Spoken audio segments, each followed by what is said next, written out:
ஆந்திராவில் சுட்டுக் கொல்லப்பட்ட தர்மபுரி தொழிலாளர்கள் உடல் அடக்கம் செய்யப்பட்ட நிலையில் திருவண்ணாமலையில் நீதிமன்ற உத்தரவுக்காக பிரேதங்கள் காத்து கிடக்கின்றன. திருப்பதி வனப்பகுதியில் ஆந்திர மாநில போலீசாரால் சுட்டுக் கொல்லப்பட்ட தமிழக தொழிலாளர்கள் 20 பேரின் உடல்கள் புதனன்று நள்ளிரவு அவரவர் சொந்த ஊருக்கு வந்தன. இதில் 8 பேர் திருவண்ணாமலை மாவட்டம் முருகப்பாடி, அர்ஜுனாபுரம், வேட்டகிரிபாளையம் பகுதிகளைச் சேர்ந்தவர்கள்.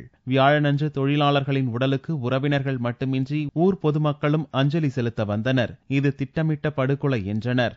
போனாங்க, பைண்ட் அடிக்க தான் போனாங்க. முருகன் பைண்ட் அடிக்க போனாரு. ஆந்திரா போலீஸ் கூட்டின்னு போய் கொலவெறியா வன்முறையா இழுத்து அச்சு சூட் பண்ணிக்கிறாங்க. எதுக்காக அவங்கள சூட் பண்ணாங்க? இன்னும் எந்த ஆதாரத்தை வச்சு அவங்களை சூட் பண்ணாங்க? எதுக்காக அவங்கள சுட்டு அவங்கள கொடுமையா பண்ணி கையை வெட்டி காலை வெட்டி நாசம் பண்ணி எத்தனை வந்து மூஞ்சி முக.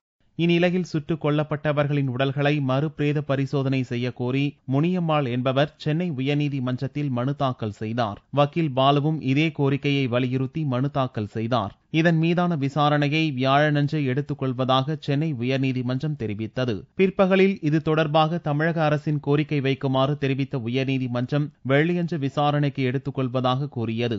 இதைத் தொடர்ந்து திருவண்ணாமலை அரசு மருத்துவமனையில் உடல்கள் பாதுகாப்பாக வைக்கப்பட்டுள்ளன. தர்மபுரியைச் சேர்ந்தவர்களின் உடல்கள் அடக்கம் செய்யப்பட்டுவிட்டன என்பது குறிப்பிடத்தக்கது.